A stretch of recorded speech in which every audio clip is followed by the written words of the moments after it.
Hi all, welcome to the fourth part of our self-care during COVID workshop series. I'm Kristen Bessler, one of the psychologists at University Counseling Services. And today I'm going to talk about valued living and valued action in a COVID world.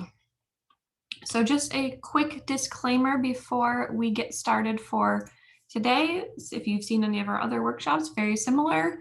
Although this workshop may be beneficial and is hopefully beneficial to the well-being of participants and is presented by a staff therapist, this workshop is not considered to be counseling, therapy, or treatment. So values, right? We all have them, but sometimes we don't exactly know what they are, right? So today what we're really going to focus on is identifying what our values are and identifying how to live in line with what we value, right? So values are statements about what we want to be doing with our life. They're about what we stand for, what matters to us, how we want to behave. Values are the principles that guide us, that motivate. They're what we want our lives to be about. Right? And there's an important distinction between values and goals, and the two can often get conflated, right? Values are not goals, right? Goals are distinct accomplishments, achievements, outcomes, and the values are really what guide our goals, right? And the metaphor I like to use for this is that values are the compass and the goals are the stops that we're making along the journey, right?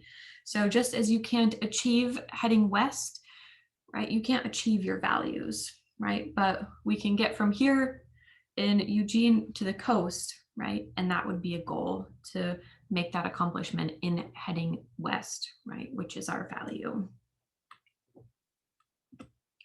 So just some key points that I want to highlight about values, right? To really kind of clarify what they are so that we can really get in tune and in touch with what it is that we truly value, right?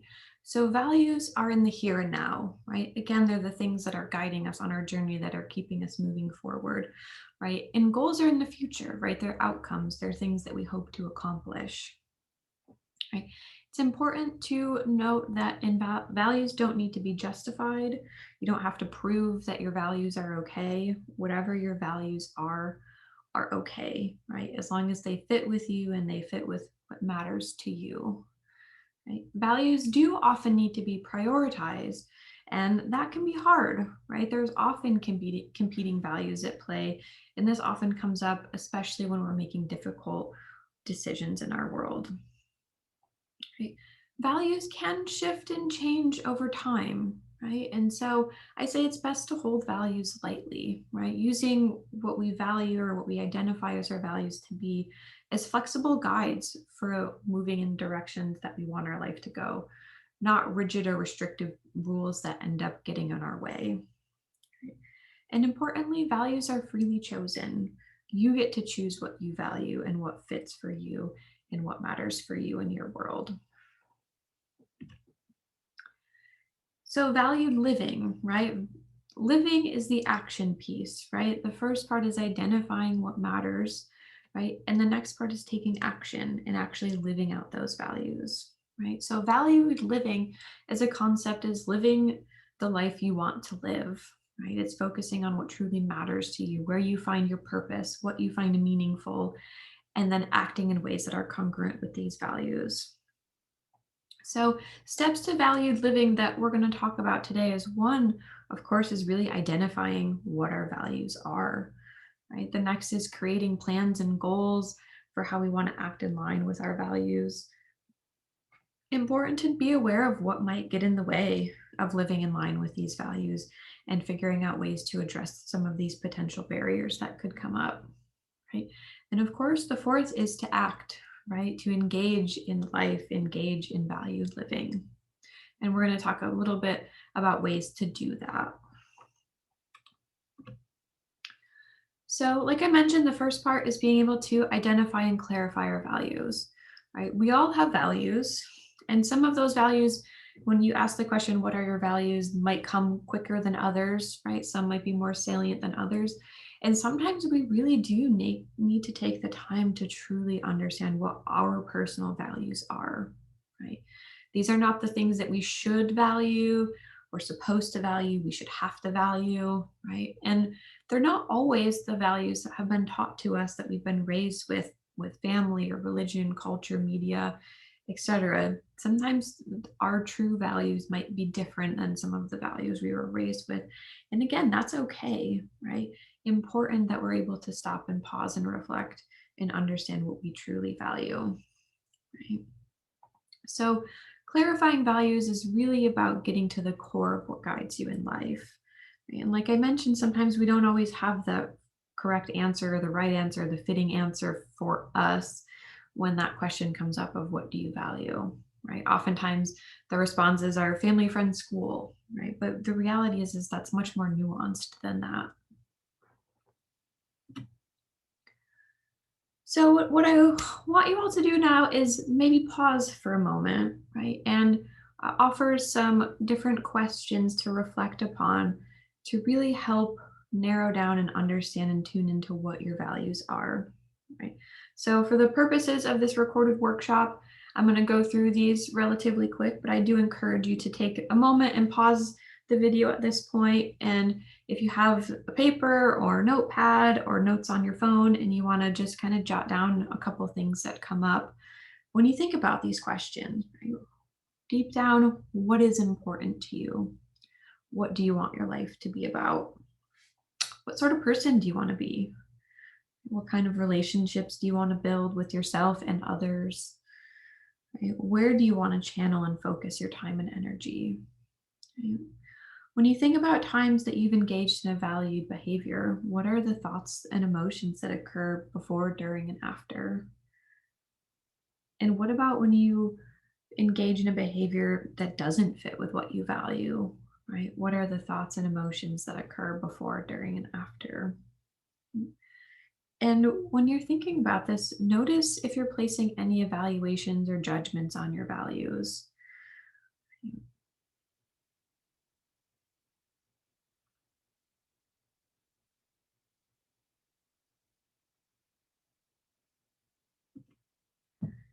So once you've had some time to kind of reflect and engage in more of that open thinking about what your values are, what you want your life to be about, it can be helpful to get more of a concrete picture, right? There's hundreds of different values that we could list, right? And so sometimes it can feel quite ominous or overwhelming to try and narrow that down and navigate and really understand what it is that you value.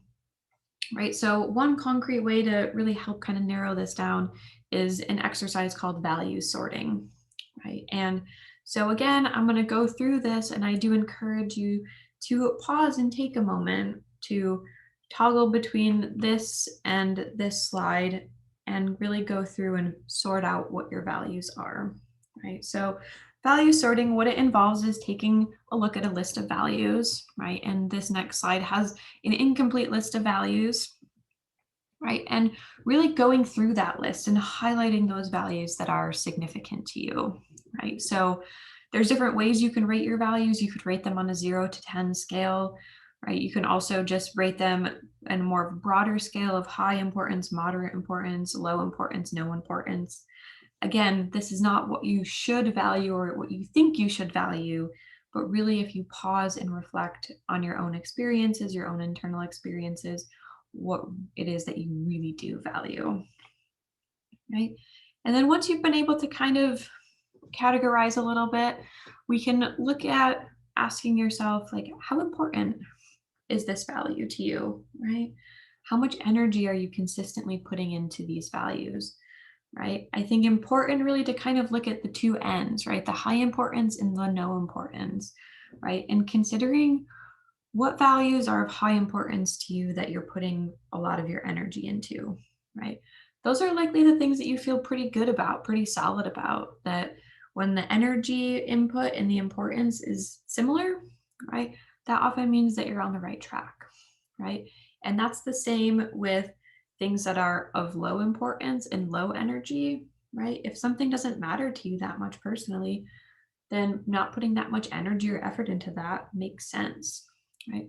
But we also want to look at those discrepancies, right? Values that you've rated as high importance and you notice that you're putting low energy and effort into, right? And also noting those values that are of low importance that you're putting maybe too much energy into, right? And how can you shift that energy and effort around so that it's more consistent with what you value and where your time and energy is going.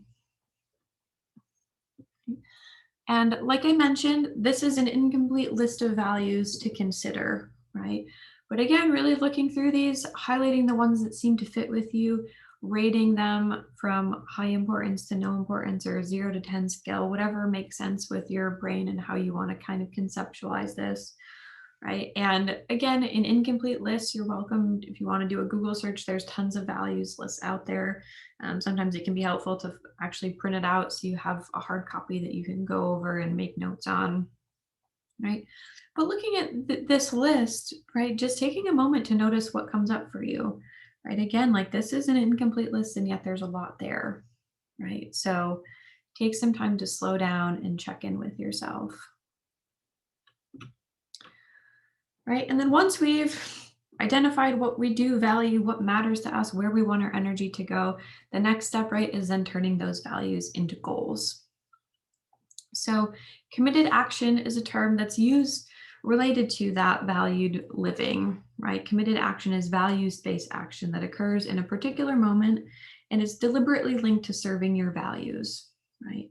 So, it's an action that's guided and motivated by your values. Right. And remember what we talked about earlier is that values are the compass and goals are those stops along in your journey. Right. And your goals can be big or small. Right. So important to perhaps have multiple different steps, multiple different actions, right, that help create some of those larger goals. Right. And having smaller goals along the way that can show you that you're on the right path, right? You're moving in those directions that you want to be moving. Right. And when you're considering your goals, consider SMART goals. I know a lot of folks have heard of SMART goals, and it's really helpful to really conceptualize our goals in this way, right? Where they're specific, they're measurable, they're attainable, they're realistic, they're timely, right? They make sense for us. Yeah. And like I mentioned, goals often do contain multiple steps or actions, right? So if we're thinking about, like we mentioned earlier, the value of heading west and the goal of getting to the coast, right? That perhaps the first stop on that is stopping at the gas station, right? On the highway to fill up the gas tank, right? And maybe that's the first step, right? Before you can hit that bigger goal of making it to the coast.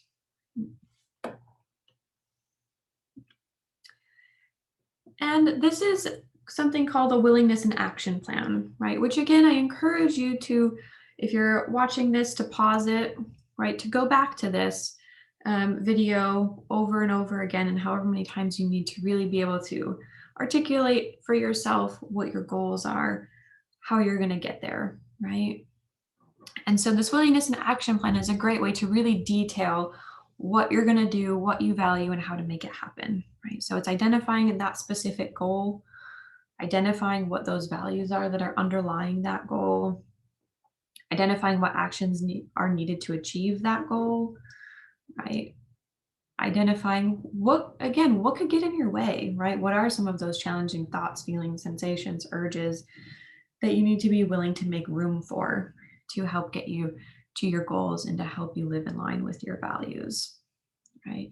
Something that is often common that comes up related to this as an example, right, is, well, I value this thing, but I was taught that I shouldn't value that, right? Shouldn't in quotation marks, of course, right? How can I hold some of that discomfort, right, around doing something that's different than what I was taught I quote should be doing, right?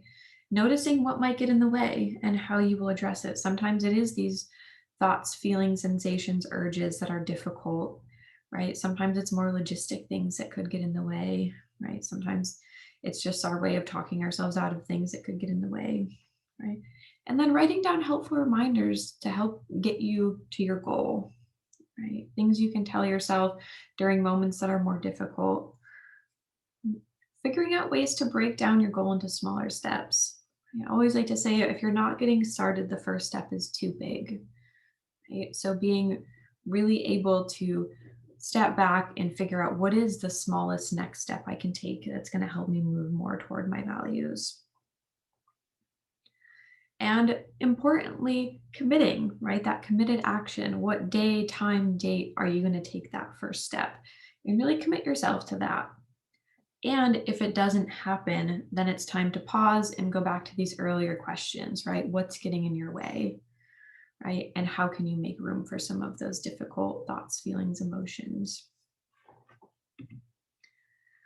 And of course, the last step is to jump, right? Living a life in line with our values means doing, right? It's about taking action. As much as we might like to think that we can think ourselves into living in line with our values, that's only part of the process, right? Important to take time to think about and understand what we value. And yet it's really the action, right? It's taking the leap. And the leap can be scary sometimes, right? Because whatever jump it is, even if it's a small one, right, it's still a risk. So again, figuring out how high your jump is going to be, right? Is your jump just going to be jumping off a 6-inch platform, right? Is it going to be jumping off the couch, right? How big of a leap do you feel like you can make, right? And again, even the smallest jump toward your values is still moving toward your values. So that concludes our workshop series on valued living and understanding identifying your values. Right. Again, this particular workshop involved a lot of self-reflection and thinking and really kind of fine-tuning what our values are. So I do encourage you to come back to this, pause the video at those important parts with those reflection questions, and really take some time to journal about or think about or consider what it is you value and what you want your life to be about.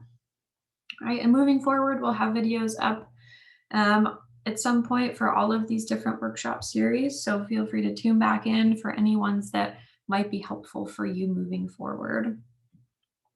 Okay. As always, be well and take care of yourself. Thank yourself for giving yourself some space to engage in some self care during this time.